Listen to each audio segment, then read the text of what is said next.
Hello friends, welcome to Abhimanyu's world. ഇന്നത്തെ ക്ലാസ്സിൽ നമ്മൾ പഠിക്കുന്നത് സൈക്കോളജി പ്രീവിയസ് ക്വസ്റ്റ്യൻസ് ആണ്. ഒന്നാമത്തെ ചോദ്യത്തിലേക്ക് നമുക്ക് കടക്കാം. താഴെ കൊടുത്തിരിക്കുന്നവയിൽ ചാക്രിക രീതിയുടെ സവിശേഷത ഏതാണ്?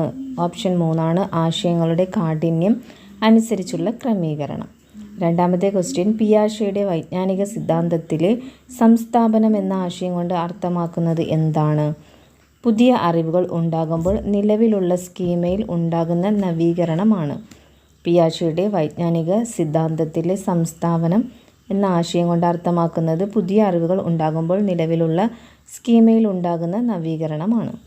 മൂന്നാമത്തെ ചോദ്യം, പഠനത്തിൽ പിന്നോക്കം നിൽക്കുന്ന കുട്ടി കായിക പ്രവർത്തനങ്ങളിലെ നേട്ടങ്ങളിലൂടെ തൻ്റെ ആത്മാഭിമാനം വീണ്ടെടുക്കുന്നത് ഏത് സമായോജന തന്ത്രത്തിന് ഉദാഹരണമാണ്? പഠനത്തിൽ പിന്നോക്കം നിൽക്കുന്ന കുട്ടി കായിക പ്രവർത്തനങ്ങളിലെ നേട്ടങ്ങളിലൂടെ തൻ്റെ ആത്മാഭിമാനം വീണ്ടെടുക്കുന്നത് ഏത് സമായോജന തന്ത്രത്തിന് ഉദാഹരണമാണ്? ഓപ്ഷൻ ഡി അനുപൂരണമാണ് ആൻസർ. അനുപൂരണം. അടുത്ത ചോദ്യം, ബുദ്ധി സിദ്ധാന്തവുമായി ബന്ധപ്പെട്ട് ഹോവാർഡ് ഗാർട്ട്നർ താഴെ കൊടുത്തിരിക്കുന്നവയിൽ ഏതാണ് മുന്നോട്ട് വച്ചത്? ബുദ്ധി സിദ്ധാന്തവുമായി ബന്ധപ്പെട്ട് ഹോവാർഡ് ഗാർട്ട്നർ താഴെ കൊടുത്തിരിക്കുന്നവയിൽ ഏതാണ് മുന്നോട്ട് വെച്ചത്? ഏത് ആശയമാണ് മുന്നോട്ട് വെച്ചത്? ഓപ്ഷൻ എ ആണ് ശാരീരിക ചലനപരമായ ബുദ്ധി. ശാരീരിക ചലനപരമായ ബുദ്ധിയാണ് ഹോവാർഡ് ഗാർട്ട്നർ മുന്നോട്ട് വച്ചത്.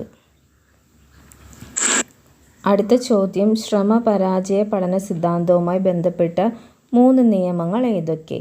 ശ്രമപരാജയ പഠന സിദ്ധാന്തവുമായി ബന്ധപ്പെട്ട 3 നിയമങ്ങൾ: സന്നദ്ധതാ നിയമം, ഫല നിയമം, അഭ്യാസ നിയമം. സന്നദ്ധതാ നിയമം, ഫല നിയമം, അഭ്യാസ നിയമം ഇങ്ങനെയാണ് ക്രമീകരിച്ചിരിക്കുന്നത്. അടുത്തത്, അധ്യാപിക ക്ലാസ്സിൽ നൽകിയ ഗണിത പസിലിന് സ്വയം ഉത്തരം കണ്ടെത്താൻ ആതിരയ്ക്ക് കഴിഞ്ഞില്ല. അധ്യാപിക ചില സൂചനകളും വിശദീകരണങ്ങളും നൽകിയപ്പോൾ ആതിര സ്വയം ഉത്തരം കണ്ടെത്തി. ഇതിനെ താഴെ കൊടുത്തിരിക്കുന്ന ഏത് മനഃശാസ്ത്ര ആശയവുമായി ബന്ധപ്പെടുത്താം? ഓപ്ഷൻ ബി ആണ് സമീപസ്ഥ വികാസ മണ്ഡലം. അധ്യാപിക ക്ലാസ്സിൽ നൽകിയ ഗണിത പസിലിന് സ്വയം ഉത്തരം കണ്ടെത്താൻ കഴിയാതെ ആതിര അധ്യാപിക ചില സൂചനകൾ വിശദീകരണങ്ങൾ നൽകിയപ്പോൾ ഉത്തരം കണ്ടെത്തി. ഇത് താഴെ കൊടുത്തിരിക്കുന്ന ഏത് മനഃശാസ്ത്ര ആശയവുമായി ബന്ധപ്പെടുത്താമെന്നായിരുന്നു ചോദ്യം. ഓപ്ഷൻ ബി സമീപസ്ഥ വികാസ മണ്ഡലവുമായിട്ടാണ് ബന്ധപ്പെടുത്തുന്നത്. അടുത്ത ചോദ്യം, പ്രത്യേക അസൈൻമെൻറ്റുകൾ, സ്വതന്ത്ര പ്രോജക്റ്റുകൾ, ലഘു ഗവേഷണങ്ങൾ എന്നിവ ഏത് വിഭാഗം കുട്ടികൾക്കാണ് കൂടുതൽ അനുയോജ്യം? പ്രത്യേക അസൈൻമെൻറ്റുകൾ, സ്വതന്ത്ര പ്രോജക്റ്റുകൾ, ലഘു ഗവേഷണങ്ങൾ എന്നിവ ഏത് വിഭാഗം കുട്ടികൾക്കാണ് കൂടുതൽ അനുയോജ്യം? ഓപ്ഷൻ എ പ്രതിഭാധനരായ കുട്ടികൾക്ക്.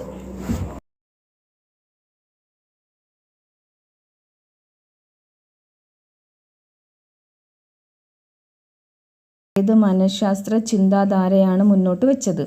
ഉൾക്കാഴ്ച പഠന സിദ്ധാന്തം മുന്നോട്ട് വെച്ചത് ഏത് മനഃശാസ്ത്ര ചിന്താധാരയാണ്? ഓപ്ഷൻ ഡി ഗെസ്റ്റാൾട്ട് മനഃശാസ്ത്രം.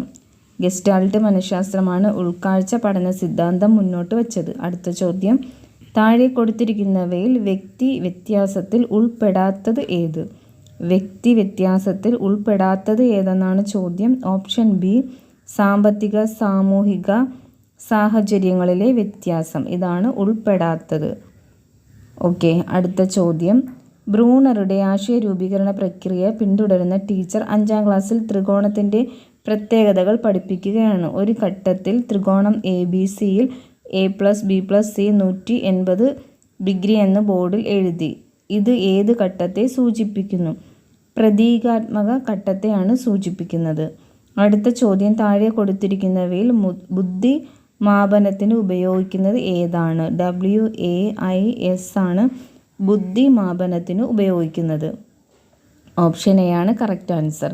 അടുത്ത ചോദ്യം, 7ാം ക്ലാസ്സിലെ ലീഡറാണ് വിദ്യ. ക്ലാസ്സിലെ മറ്റു കുട്ടികളുമായി അവൾ നല്ല ബന്ധം സ്ഥാപിച്ചിട്ടുണ്ട്. തീരുമാനമെടുക്കാനുള്ള കഴിവ്, പ്രശ്നങ്ങൾക്ക് പരിഹാരം കണ്ടെത്താനുള്ള കഴിവ്, സഹകരണ മനോഭാവം, അനുതാപം എന്നീ കഴിവുകളും വിദ്യയ്ക്കുണ്ട്. വിദ്യയുടെ ഈ കഴിവുകൾ എന്തിനെയാണ് സൂചിപ്പിക്കുന്നത്? ഓപ്ഷൻ ബി വൈകാരിക ബുദ്ധിയാണ് സൂചിപ്പിക്കുന്നത്. അടുത്ത ചോദ്യം, സഹപാഠികളുടെ ചെറുസംഘം ഒരു പൊതു ഉദ്ദേശം മുൻനിർത്തി പ്രവർത്തിക്കുന്നതിനെ എങ്ങനെ വിശേഷിപ്പിക്കാം? സഹപാഠികളുടെ ചെറുസംഘം ഒരു പൊതു ഉദ്ദേശം മുൻനിർത്തി പ്രവർത്തിക്കുന്നതിനെ എങ്ങനെ വിശേഷിപ്പിക്കാം? ഓപ്ഷൻ ഡി സഹകരണാത്മക പഠനം. ഓപ്ഷൻ ഡി സഹകരണാത്മക പഠനം ആണ്. കേരളത്തിലെ സ്കൂളുകളുടെ വിവരങ്ങൾ രേഖപ്പെടുത്തിയിട്ടുള്ള പോർട്ടൽ ഏതാണ്? സ്കൂൾ വിക്കി എന്നതാണ് ആൻസർ. വിദ്യാഭ്യാസ മാനേജ്മെൻറ്റുമായി ബന്ധപ്പെട്ട പരിശീലനങ്ങളും ഗവേഷണങ്ങളും നടത്തുന്ന സ്ഥാപനം ഏത്? CMAT ആണ് ആൻസർ. CMAT SIEMAT. ഓക്കെ, അടുത്ത ചോദ്യത്തിലേക്ക് നമുക്ക് കടക്കാം. മരങ്ങൾക്ക് ജീവികളെ പോലെ ചലനശേഷി കൈവന്നാൽ അതിൻ്റെ ഫലങ്ങൾ എന്തെല്ലാമായിരിക്കും? താഴെ കൊടുത്തിരിക്കുന്നവയിൽ ഏതിൻ്റെ വികസനത്തിനാണ് ഇത്തരം ചോദ്യങ്ങൾ കൂടുതൽ അനുയോജ്യം?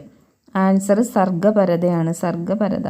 മരങ്ങൾക്ക് ജീവികളെ പോലെ ചലനശേഷി കൈവന്നാൽ അതിൻ്റെ ഫലങ്ങൾ എന്തെല്ലാമായിരിക്കും? താഴെ കൊടുത്തിരിക്കുന്നവയിൽ ഏതിൻ്റെ വികസനത്തിനാണ് ഇത്തരം ചോദ്യങ്ങൾ കൂടുതൽ അനുയോജ്യം? സർഗ്ഗപരതയ്ക്കാണ് കൂടുതൽ അനുയോജ്യം. ശാസ്ത്ര പഠനത്തിനായി ഉപയോഗിക്കാവുന്ന സോഫ്റ്റ്വെയർ ഏതാണ്? ഫെറ്റ് ആണ്. ശാസ്ത്ര പഠനത്തിനായി ഉപയോഗിക്കാവുന്ന സോഫ്റ്റ്വെയർ ആണ് ഫെറ്റ്. ഇത്രയും ചോദ്യങ്ങളാണ് നമ്മൾ ഇന്നത്തെ ക്ലാസ്സിലൂടെ നോക്കുന്നത്. LP UP എക്സാമിൻ്റെ സൈക്കോളജി ഭാഗത്ത് നിന്നുള്ള കുറച്ച് ചോദ്യങ്ങളാണ് നമ്മൾ ഇന്നത്തെ ക്ലാസ്സിൽ ഡിസ്കസ് ചെയ്തത്. എപ്പോഴും പറയുന്നത് പോലെ വീഡിയോ ഇഷ്ടമായാൽ ലൈക്ക് ചെയ്യണം, ഷെയർ ചെയ്യണം, സബ്സ്ക്രൈബ് ചെയ്യണം. Okay, thank you, bye. നമുക്ക് മറ്റൊരു പുതിയ വീഡിയോയിലൂടെ വീണ്ടും കാണാം.